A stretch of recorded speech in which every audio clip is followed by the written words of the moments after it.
개발자로 성장하려면 두 가지 능력이 필요합니다. 첫 번째는 좋은 코드를 작성하는 능력이고, 두 번째는 시스템 전체를 설계하는 능력입니다. 그런데 책이 정말 많잖아요. 그중에서 어떤 책을 읽어야 할까요? 그래서 저는 시간을 투자할 가치가 있는 책 한 권을 소개하려고 합니다. 그럼 시작해 보겠습니다. 제가 처음 시스템 설계를 공부하려고 했을 때 이런 생각들을 많이 했던 것 같아요. 대규모 서비스는 어떻게 설계되는 걸까? 수백만 명이 쓰는 서비스는 어떤 구조로 돌아갈까? 그래서 발견하게 된 책이 알렉스 시의 가상 면접 사례로 배우는 대규모 시스템 설계 기초입니다. 이 책은 제목 그대로 대규모 시스템이 실제로 어떻게 설계되는지를 단계적으로 설명을 해주는데요. 예를 들어서 이런 질문들이 나옵니다.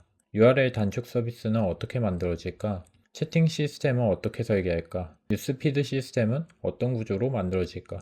그리고 단순히 정답만 보여주는 게 아니라 문제를 어떻게 분석하고 어떤 컴포넌트를 선택하고 어떤 트레이드 오프를 고려해야 되는지 시스템 설계 사고 과정을 단계적으로 보여줍니다. 특히 이 책이 좋은 이유는 시스템 설계를 처음 접하는 개발자도 이해할 수 있도록 설명한다는 점입니다. 로드 밸런서나 캐시, 데이터베이스 샤딩, 메시지 큐와 같은 개념들이 왜 필요한지 설명해 줍니다. 그래서 단순히 기술을 외우는 것이 아니라 대규모 서비스가 어떻게 확장되는지 전체적인 그림을 이해할 수 있습니다.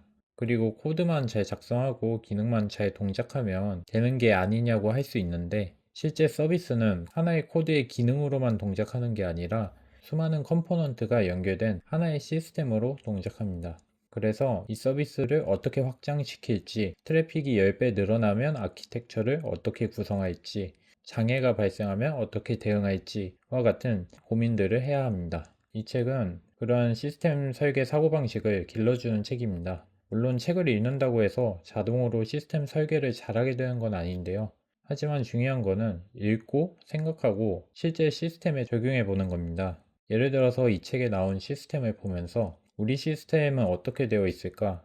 우리 서비스에는 어떻게 적용할 수 있을까? 이 구조 대신에 다른 방법은 없을까? 이런 식으로 적용을 해보는 겁니다. 그래서 정리하자면 시스템 설계를 처음 공부하는 개발자라면 저는 이 책을 읽어보는 것을 추천드립니다. 대규모 서비스가 어떻게 만들어지는지 이해하고 싶다면 정말 좋은 시작점이 되는 책이라고 생각합니다. 오늘 내용이 도움이 되셨다면 구독과 좋아요 부탁드립니다. 감사합니다.